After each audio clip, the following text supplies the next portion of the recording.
విజయవాడలోని యనమల కుదురులో వరద పరిస్థితిపై తాజా సమాచారాన్ని మా ప్రతినిధి కనకారావు అందిస్తారు.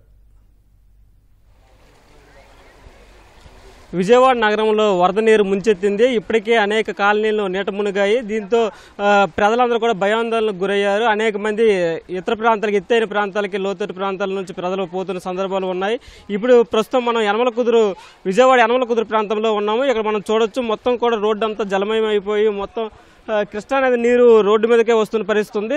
కృష్ణానదికి రక్షణ గోడ నిర్మించింది ప్రభుత్వం. అయినా ఆ రక్షణ గోడ పైనుంచి పెద్ద ఎత్తున వరద నీరు వీధుల్లోకి వస్తున్న సందర్భం మనం చూస్తున్నాం. అదేవిధంగా రక్షణ గోడ పైనుంచి రావడం ఇదే మొదటిసారి అని చెప్పేసి స్థానిక ప్రజలు గతంలో ఎప్పుడు కూడా ఇంత వరద తామంతా చూడలేదని చెప్పేసి ఆవేదన వ్యక్తం చేస్తున్నారు ప్రజలు. అదేవిధంగా అనేక ఇళ్లు నీట మునిగాయి. దీంతో వాళ్ళంతా కూడా ఇప్పటికే పునరావాస కేంద్రాలకి తరలించడం జరిగింది. ఈ గత రాత్రి ముఖ్యమంత్రి చంద్రబాబు నాయుడు గారు కూడా ఈ కృష్ణలంక ప్రాంతంలో పర్యటించడం జరిగింది. అదేవిధంగా నిన్న సాయంత్రం సింగనగర్ ప్రాంతంలో పర్యటించి అక్కడ ఉండే ప్రజలందరూ కూడా ధైర్యం చెప్పిన పరిస్థితి ఉంది. ఇక్కడే ప్రత్యక్షంగా చంద్రబాబు నాయుడు గారు విజయవాడలోనే ఉంటూ కలెక్టర్ కార్యాలయం వద్ద ఉంటూ ఇక్కడ వరద పరిస్థితిని చేస్తున్నారు. బుడమేరు వర్షం వచ్చి సింగనగర్ అంతా కూడా నీట మునిగితే ఇక్కడ కృష్ణానదికి ఇది తెలంగాణ నుంచి వస్తున్న వరదతో ఇక్కడంతా కూడా నీట మునిగిన పరిస్థితి ఉంది. ఇప్పటికే లోతట్టు ప్రాంతాలన్నీ కూడా జలమయ్యాయి. అనేక కాలనీలు నీట మునిగి ప్రధాన రహదారులైన బందర్ రోడ్డు, ఏలూరు రోడ్డు ఈ ప్రాంతాలు కూడా నీట మునిగిన పరిస్థితి ఉంది.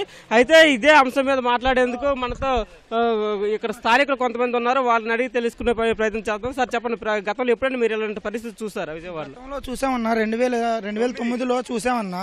కాకపోతే అప్పుడు మాకు టైం టు టైం ఫుడ్ రావడం అవన్నీ జరిగాయి అన్న. ఆల్మోస్ట్ 18 hours అవుతుందన్న ఇలా ఇష్యూ వచ్చి. సో ఎవరూ రాలేదన్న. మాకు అనౌన్స్మెంట్ కూడా ఏమి ఇవ్వలేదన్న. పోలీసులు కూడా ఎవరు వచ్చి అనౌన్స్మెంట్ కూడా ఏమి ఇవ్వలేదన్న. మీరు కాలనీ నుంచి వెళ్ళిపోయండి, ఇంతకుముందు వచ్చి కాలనీ నుంచి వెళ్ళిపోయి ఏదో స్కూల్లో కానీ ఎక్కడైనా హాస్టల్స్లో కానీ ఎక్కడైనా సరే మాకు మంచిగా సదుపాయాలు కేటాయించేవారన్న. ఇప్పుడైతే మాత్రం ఏం లేదన్న. మాకు వచ్చి ఎవరు అనౌన్స్ చేయలేదు.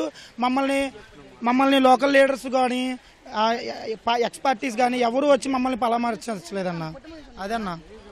మీరు రాత్రి నుంచి అసలు నిద్రపోయారా? ఏంటి పరిస్థితి? రాత్రి అంతా ఈ రోడ్డు మీదకి వచ్చిన? మేము రాత్రి నుంచి కాదన్నా, 18 గంటల నుంచి అసలు మాకు నిద్ర అంటే లేదన్నా.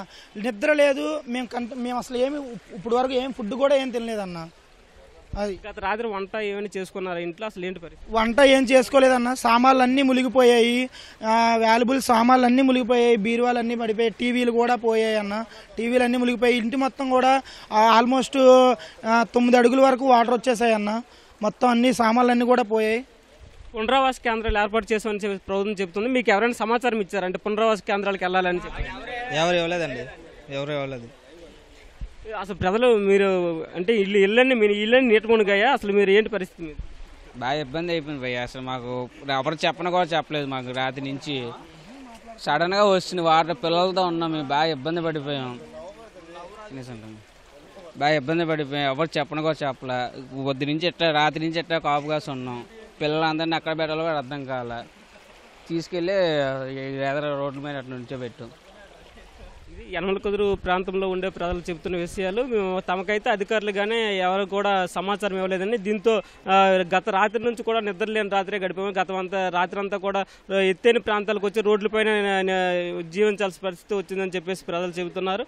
అయితే మనం చూడొచ్చు, కృష్ణానది నుంచి ఈ ప్రాంతానికి పెద్ద ఎత్తున వరద వస్తుంది. తెలంగాణ ప్రాంతంలో కూడా వరదలు ఎక్కువగా ఉండడంతో ఈ ప్రాంతం మొత్తం కూడా జలమయమైన దృశ్యాలు మనం చూడొచ్చు. ప్రజలు కూడా ఇక్కడ మనం చూడొచ్చు, మోకాళ్ళ లోతు నీరుతో ప్రజలు లోతట్టు ప్రాంతాల నుంచి ఈ ప్రాంతానికి వస్తున్న దృశ్యాలు కూడా కనిపిస్తున్నాయి. అనేక అపార్ట్మెంట్ల దగ్గర కూడా పెద్ద ఎత్తున నీరు చేరుకునే పరిస్థితి ఉంది. లోతట్టు ప్రాంతాల్లో ఉండే రేకుల షెడ్లు కానీ ఇవన్నీ కూడా జలమయమైన పరిస్థితి ఉంది. అవన్నీ మునిగిన పరిస్థితి ఉంది. వాళ్ళందరూ కూడా ఇతర ప్రాంతాల చుట్టాలు, బంధువుల ఇంటికి పోవడం కానీ, స్నేహితుల ఇంటికి వెళ్ళిపోయిన పరిస్థితి కూడా ఉంది. దీంతోపాటు ఈ ప్రభుత్వం కూడా పునరావాస కేంద్రాలు ఏర్పాటు చేసినప్పటికీ ఈ ప్రాంత ప్రజలకి సమాచారం ఇవ్వలేదని చెప్పేసి ప్రజలు చెబుతున్నారు. ఇప్పటికైనా ప్రభుత్వం స్పందించి తమకి ఆహారం ఇవన్నీ అందజేయాలని చెప్పేసి ఈ యనమల కుదురు ప్రజలైతే డిమాండ్ చేస్తున్నారు. కేవలం ఎంఎస్ఎంతో కనకారావు, ఈటీవీ న్యూస్, విజయవాడ నుంచి. Over to studio.